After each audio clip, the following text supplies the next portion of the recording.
And welcome to our UITA Awards of Excellence Finalist webinar.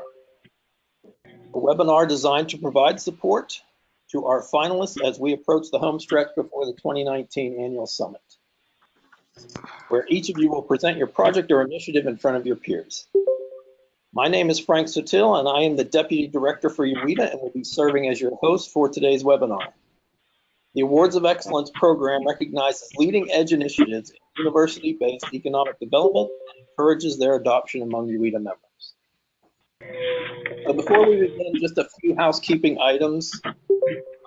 If you would kindly mute your microphones if they have not been muted already, so that we can reduce the ambient noise in the recording, I would appreciate it greatly. If you have a question, please use the chat window at the lower right of the control panel. And the same goes if you're having any technical issues as well. Use that chat window and we will try to correct those as quickly as possible.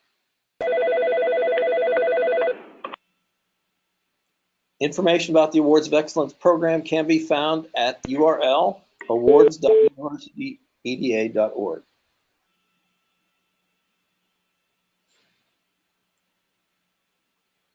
And today's webinar is being recorded, as you heard, unfortunately, with the ambient noise, but we will have it for you in a link in the coming days. I appreciate you all joining us.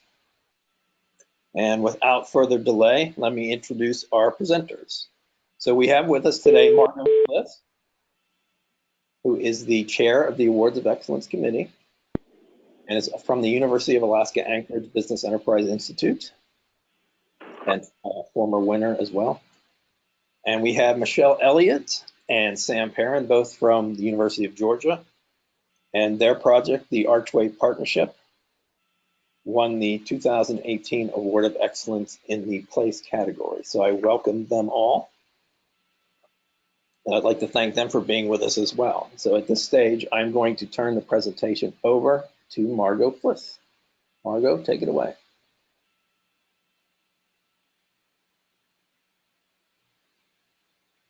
Wonderful. Thank you so much, Frank.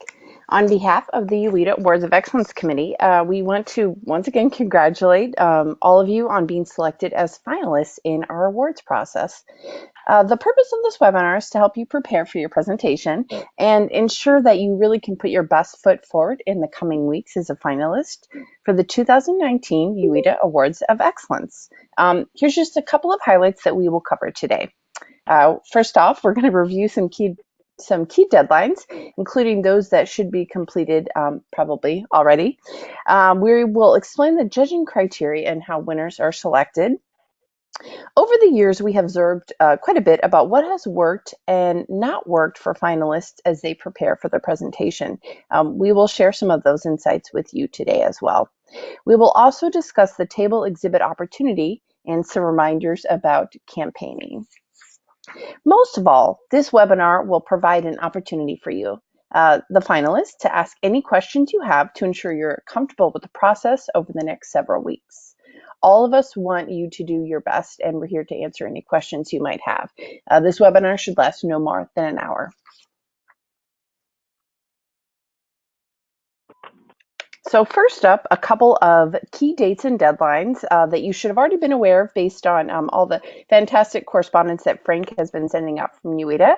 But just as a reminder, if you have not already registered yourself, your presentation team, and any fellow travelers for the summit, please go to the UITA Eventbrite site at uita.eventbrite.com to register today. Also, be sure to reserve your room today as well, and we are staying at the conference hotel, which is the Whitney in Reno. By August 30, you should send both a project-related photo and a logo in vector format to Frank. Examples of vector formats are .eps files or Illustrator files. And if you need help with this, ask for marketing support, or you could also talk to Frank. The deadline for sending your completed presentation in PowerPoint format and a PDF flyer is September 14th, and you want to send those to events@universityeda.org. The week before the summit, be sure to prepare and pack whatever you're going to need, including a backup of your presentations, flyers, tabletop display materials, things like that.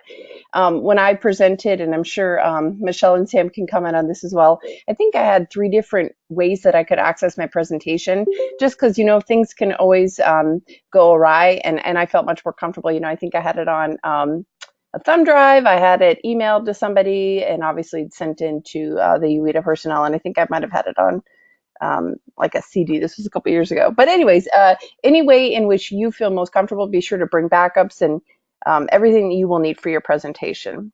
And a quick reminder about the summit dates, September 29th through October 2nd. The awards presentations will be on Monday, September 30th and Tuesday, October 1st, with the awards banquet the evening of Tuesday, October 1st.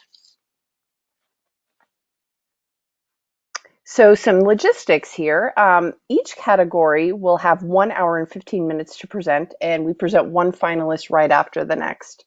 If you have any questions regarding the schedule, we will take those at the end of the webinar as part of the question and answer time. But just to quickly review the schedule, I think that this is pretty set in stone. However, there's always small things that come up, which is why we listed as tentative there. However, we have the place awards finalists will be presented on Monday the 30th from 10:45 to noon. Innovation and talent will also be from 10:45 to noon, so they will be running concurrently.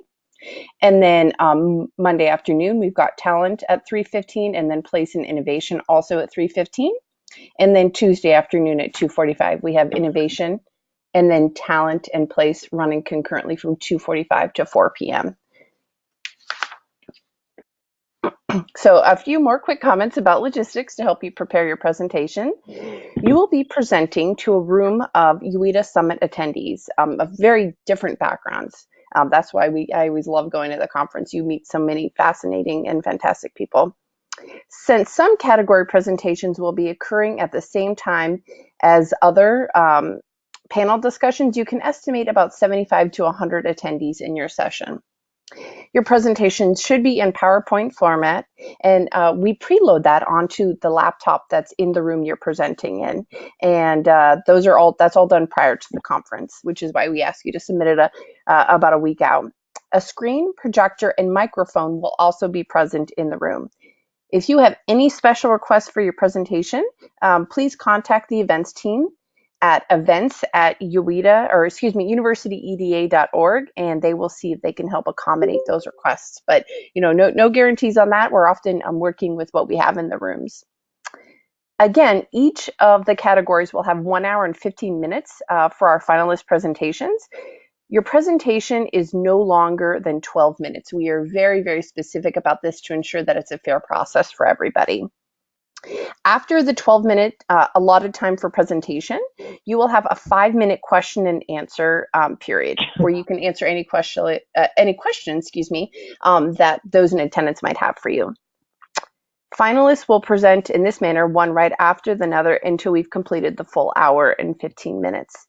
A UITA board member or committee member will be present to keep time and moderate each session. Warnings will be given at certain intervals, and presentations will be cut off after 12 minutes. As I mentioned, we're very strict on that to ensure that it's a fair process for everybody. And the timekeeper and the moderator will come and introduce themselves when you come in. We say, come in a little bit early so you can meet the moderator and the timekeeper, and they'll introduce themselves and say, okay, I'm going to be sitting here and kind of go through everything with you at that time as well. It is recommended that you use no more than 8 to 10 slides. That just helps with brevity. There will be 3 to 5 finalists in each category, 3 to 4 in each category. Regardless of the number of finalists, each will only have 12 minutes to present. And then that's plus the 5-minute question and answer. I know when I presented, there was 3 finalists in my category. So we each did our 12 minutes. We each got 5 minutes of question and answer. And then there was a little bit of time at the end, and we ended up all fielding questions from the attendees at that time. That's kind of how that all went. So a little bit about the category leader selection. Ballots will be distributed to the attendees of the session to rank the presentations viewed, and the attendees will be ranking on the same judging criteria used by our Awards of Excellence Committee to determine the finalists. We will review these categories a little bit later in the presentation. The moderator will collect those votes at the end of the session. Audience members from presenting institutions will not be permitted to vote. So for example, when I presented from the University of Alaska, nobody affiliated with my institution was allowed to vote in that particular session. It is also important that in order to cast a ballot, the audience or the people attending from the summit need to be present to view all finalists in that particular category. We really encourage, if you want to come see, all of the finalists in place, please come there when the session starts or even a little bit early to ensure you get a good seat and stay for the entire thing. That's just the courteous thing, and it also makes the judging appropriate and fair.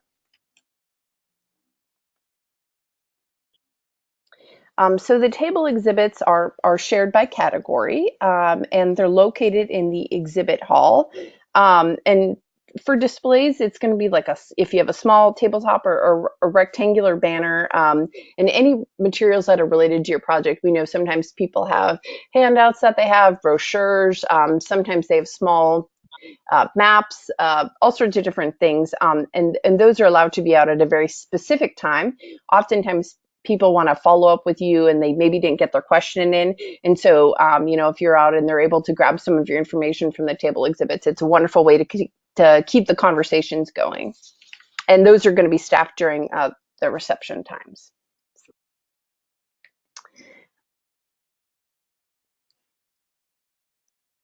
So we are very specific about campaigning guidelines. And the summit sponsorships and advertisements do not mention any of the initiatives. We ask that you don't, email anybody or try to campaign that they come and vote for you.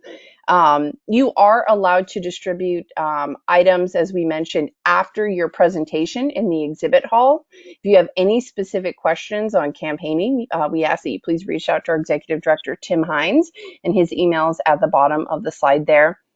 And this is, again, just we want to keep this process fair, and a lot of the presentations are just absolutely fantastic. And so we encourage everybody to bring their best presentation forward and ensure that that's how you win, not by campaigning, out for others to vote for you. And we're just going to review the categories again really quickly here. So we have talent, innovation, and place, and then the areas in which those categories kind of intersect with one another. Innovation is obviously research, creative works, problem solving, and entrepreneurship. Talent is, cradle to grave, human capital and talent development. And place is really about institutions and stewardship for communities to ensure that they're vibrant and wonderful places to live. Excuse me. And just as I mentioned previously, in terms of judging criteria, this is reviewed at the beginning of the presentation by the moderator. And so they will explain to all attendees how the process for working with applications in the committee happened, and it was through this judging criteria. This is how all of the finalists were chosen. And so that will be explained to all those in attendance. And then we also encourage them to utilize these judging criteria as they would rank the presentations. So again, we're looking at originality and creativity, impact, leadership and collaboration, if the project is replicable, if it's scalable, and if it's sustainable. And then oftentimes people are judging based on, there's a subjective component to it based on the presentation skills. I wanted to make a few quick notes here. I've talked to a lot of different people, and as we mentioned, we've seen a lot of presentations over the years. What I find is that when I go to a presentation, I am there to really connect with the presenter and learn a lot about the fantastic work that they're doing at their particular institution. And so if there are ways in which you can really talk about, the story of your program and those impacted by it, and focus less maybe on a pre-done script, but more on connecting with the audience about what makes your program really fall in line and really shine with all of these judging criteria. I think that's what a lot of people are really looking for. And I know that some people in the past often do mention things like our program is sustainable because of X, Y, and Z, or our program is scalable because of X, Y, and Z. I think that often actually works well, because oftentimes, if you're looking at the judging criteria as one of the audience members, if somebody's helped remind you, oh, that's right, I'm judging them on the leadership or collaboration components of this, and they just told me the leadership and collaboration components are, going to be described next. That I think that can be really helpful for people as well. Just some tips based on when I presented myself.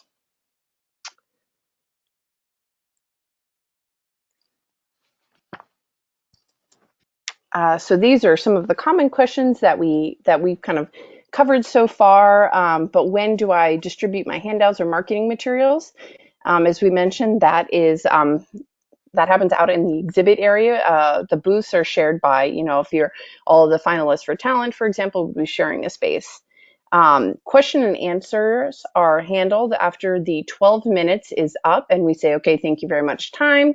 Then we open the floor up and the moderator helps assist with, calling on particular audience members to ask their questions. And the presenter then gets 5 minutes to do that. As I mentioned, if there is additional time at the end, we often will say, are there any additional follow-up questions? And then we will help field those based on, oftentimes audience members will say, well, I have a question, one for each presenter, or I have a question for a specific presentation. And so if there's time at the end of all of the presentations, then the moderator will help take care of that from there. Will we have time to practice? We do ask that everybody arrives early, but I think this is a fantastic question. Frank, you might be able to field this one a little bit better than I. Is there specific time set aside for people to practice?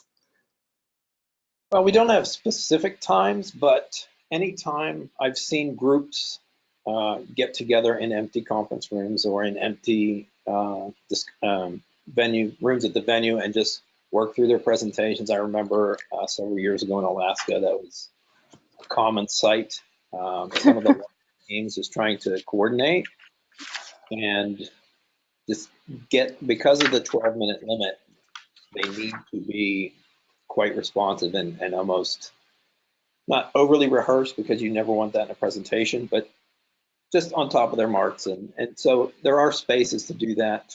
And it does happen quite a bit. So I would recommend it. Of course. Thank you. Yeah. I absolutely agree. And over the years, I can still remember specific presentations where, just as Frank said, it wasn't overly rehearsed, but you could tell that they had practiced and put a lot of time and thought into ensuring that this presentation was the absolute best one that they could give. We've also had presentations which were fantastic programs, but to me, it seemed that maybe they had used a PowerPoint that they had used for presenting about their particular program many, many times over. And I will get to that question in just a moment there. And I will say again, it's about connecting with the audience. There's a subjective component to all of the audience members rating the presentations. And so we say, bring your absolute best foot forward. I have seen those that maybe played a long video, and the audience wasn't necessarily as receptive to that because they weren't really able to connect with the presenter and learn more about the program. It was kind of a canned video presentation. And so it's obviously up to each of you of how you would like to put your best foot forward to really represent the fantastic work being done by your institution and this particular project. But practice, practice, practice. I know that everybody handles how they get nervous before a presentation differently. And so there are spaces for people to practice. And somebody just said, can presentation include a team of 3? There is nothing that prohibits that. And what we have found, though, is that I have seen some presentations. I have seen this happen both ways. I have seen presentations where there was multiple speakers and, people get nervous and maybe it wasn't quite as rehearsed. And they end up using a lot of their time, unfortunately, just trying to transition from one speaker to the next.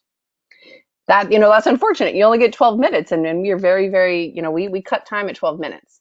I have also seen presentation teams of 2 to 3 where they had their marks down. They had practiced quite a bit together, and it was fabulous. We were able to hear from maybe the person who had started the project to a participant to a beneficiary or a community organization that had been a partner. And when there are large teams like that, I would say there's nothing wrong with that. We don't have anything against that, but definitely ensure that you have practiced your timing, because it's so unfortunate to see people take up a lot of their very precious 12 minutes trying to transition between, oh wait, who's speaking next and which slide is going next, things of that nature. So that's all that I'll say on that.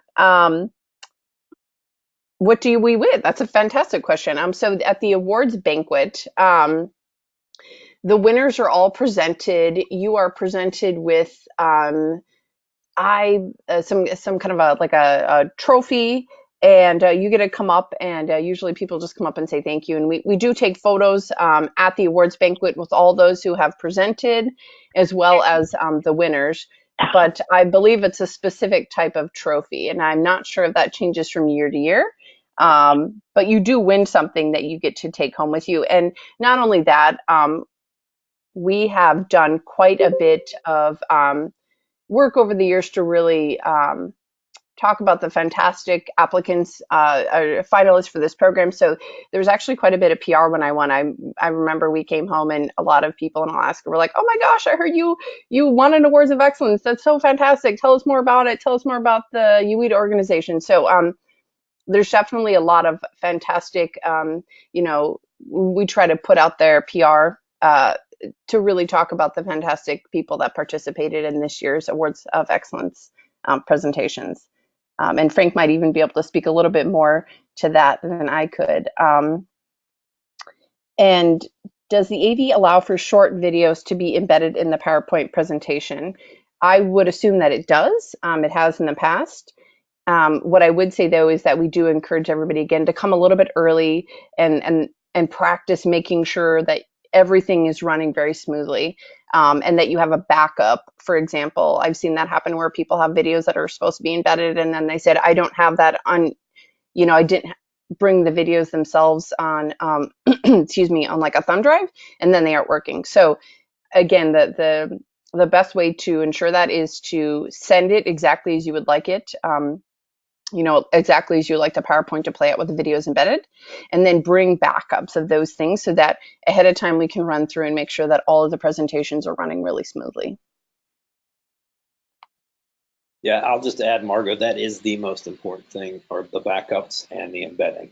And I would also recommend that just testing, especially on site at the venue, because we all know internet from time to time has some hiccups, and I would just please make sure that you test on site.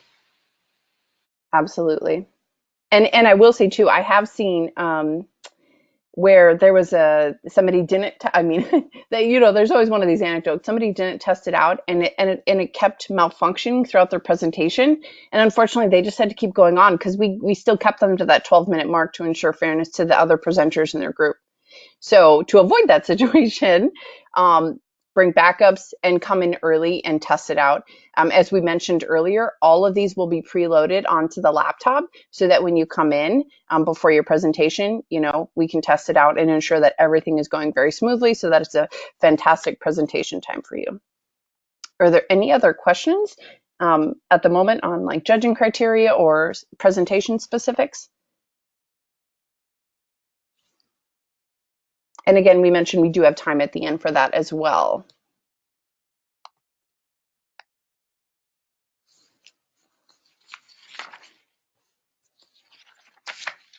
All right. If there's no additional questions, we have set aside this time for Michelle and Sam to talk about their experience as an Awards of Excellence finalist, and just a little bit about their program and how they went about doing their presentation.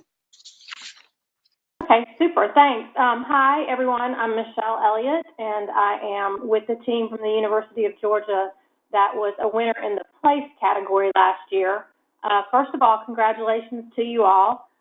You've already demonstrated that you have quality work, and now the challenge, as it was for us, becomes how do you share that work in the 12 minutes allotted in the presentation. So Sam and I are going to talk a little bit about our project in particular and how we kind of assembled our presentation that turned out to be a winning one for us. So first of all, I'll share this slide and a little bit of the background about our thinking, and then Sam will come in and share a couple of more slides that kind of demonstrated how we shared the impact of our work with the people who are attending our program. So our project related to working with a rural hospital in Georgia on conducting a community health needs assessment that was mandated by the IRS, and it would have cost roughly $60,000 conservatively to have that done by a consulting firm or using the hospital's own resources. So we partnered through the Archway Partnership with Taylor Regional Hospital and the College of Public Health. And we really framed our presentation around identifying a problem that everyone could relate to. In this case, it is the epidemic of rural hospital closures throughout the United States that has been occurring over the last 20 years or so.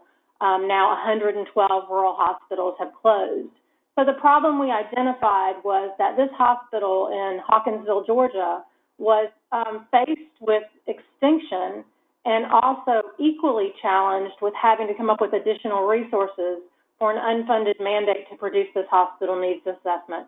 So for us, the problem was, how do we help this hospital keep its doors open by using university resources? And how do we support rural hospitals in general and find a solution that can help generate additional revenue for them? So that was kind of the problem-solution format that we identified and followed throughout the 12-minute presentation. We focused specifically on the nomination criteria and the judging criteria, and to try to make sure that step by step we stuck with a presentation that continued to identify the ways in which this project we felt really reflected the values that UEDA is looking for. So the time management issue is, I think, critical for all of us. For us, the next thing that Sam's going to tell you about is really explaining the impact and the benefits to everyone that was involved in this project, from the university partners to the community players. And so I'll let Sam take over the next two slides and share that with you, and then we'll be happy to answer any questions. Yeah, thank you, Michelle. As Michelle said, we kind of closed the presentation with a look at how everyone was benefiting from this project. So this slide takes a look at how the University of Georgia students and faculty that we worked with benefited from the project.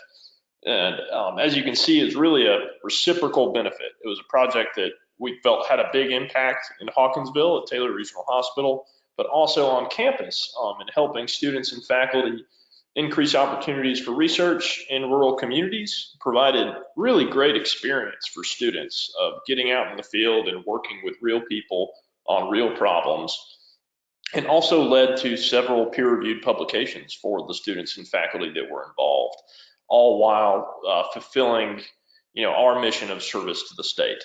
And so we felt like it kind of encapsulated the full mission of the university in a lot of ways. And we can go to the next slide there, Frank. Benefits to the community. We really wanted to emphasize what this meant to the people on the ground in Pulaski County and Hawkinsville. And as Michelle spoke about, the Community Health Needs Assessment identified the need for an express care center in the community. And the impact of that has been pretty tremendous over the past couple of years.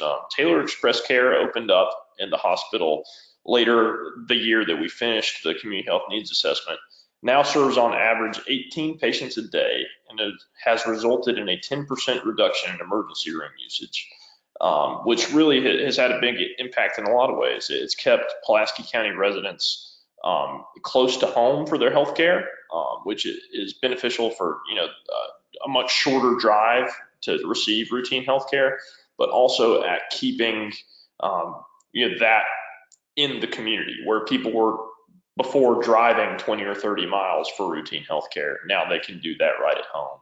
And as Michelle said before, we very conservatively, we think, estimated the cost of that community health needs assessment at over $55,000. So we really wanted to kind of start with the problem, as Michelle said, really show everybody what was going on, what the need was, how dire of a situation the hospital was in, and then be able to demonstrate at the end how everyone benefited from that in the university community as well as our partners at Taylor Regional Hospital. Michelle, anything to add there? All right, I think we're good. Stop. Thank you. Yeah, thank you very much, Frank. No, thank you both for joining us today. So at this point, we're willing to take any questions you may have about the process. I will add, going back to the what we win question, we do have very nice crystal awards for the category leaders. And all finalists will also receive a certificate, frame certificate. And one thing to keep in mind is that there is also a judges award, which can be awarded at the discretion of the judges, all judges, for presentations that go above and beyond and show extreme excellence as compared to some of the other finalists. So keep that in mind. That can, in the past, has gone to presentations or projects that show significant results. In the past, it's also been awarded to a specific institution for having several winning initiatives in one year. So keep that in mind. Another question that we've addressed this, it keeps popping up, is the 12-minute time limit question. If there's a category with just 3 finalists, why are they limited to 12? So in addition to keeping it fair across all categories that may have 3 or 4, that judges award is also the factor, because we want everybody that is potentially up for that to be judged equally. So we don't want to have somebody that maybe had a few extra minutes in their presentation and made a little bit bigger impression. So that's just another reason we keep it that way. So I don't see any more questions coming up right now. So this is your last call for questions. All right, Margot, I don't have any more questions. Okay, fantastic. I just kind of wanted to review all the dates and deadlines again really quickly. And the major ones being essentially when we need things to be turned in. And a big part of that is we have Frank doing always fantastic work to really promote the fantastic programs that are going to be happening at our summit. And so August 30, please submit a project-related photo and a logo in vector format. And then by September 14th, please have your presentations emailed. And that means you've got your videos embedded in and everything like that. One thing I also wanted to mention about the 12 minutes, and as I mentioned earlier, there was only 3 presentations when I presented, and there was still a lot of follow-up questions. And so it was actually really nice, because a lot more people like to have, they get some time to really ask their questions and really connect more with the presenters and the programs. Time and time again, I know that many people say that the summit has so many fantastic things going on, but often the Awards of Excellence is where they really connect and create new partnerships, new collaborations, and new friends by learning about fantastic work that's going on across the country. People really, really love these presentations. So practice, practice, practice, and reach out if you have any other specific questions for us. But we're very excited, and congratulations to all of you. Actually, Margot, we've got one more. Oh, okay. We had a question asking about specifics to the presentation spaces during the Q&A section, or for the exhibit hall. And I'm going to call on Tim Hines to help us with that question, because he's the executive director of UEDA, and he's been kind enough to join us here for our question session. Thanks, Frank. Can you hear me? Sure can. Great. So I'll pontificate a little bit on that, because I want to talk a little bit about how amazing Reno is, and how excited I am to have the conference be in Reno Tahoe this year. As all of you know, I think our organization relies on best practice sharing as our cornerstone function. And I think that's why folks come to our conference. So this is a major part of the conference. So thank you all for your efforts there. I'd encourage you all to, invite as many folks from your regions as possible to participate in the conference. It's going to be focused on regional growth and workshops and big ideas. And it's going to be amazing, and everyone will benefit, not just higher education. So I would like to challenge everyone that others, even if they're not part of your presentation teams, others will get significant benefit from participating in the conference this year. And like I said, this is the cornerstone program for UEDA, so thank you for being a part of it. And I challenge you all as finalists then to also consider and try to recognize and nominate others to participate in the program. There isn't a massive cash prize that you win, but I know that the recognition that has been provided by this as a national program has meant that others can hire additional people or get additional grant funds. This is pure validation at a national, international scale, quite honestly. So very important that that's considered in your and how you take this effort seriously. So thank you. Reno Tahoe is an amazing case study in how a university has worked to transform a region.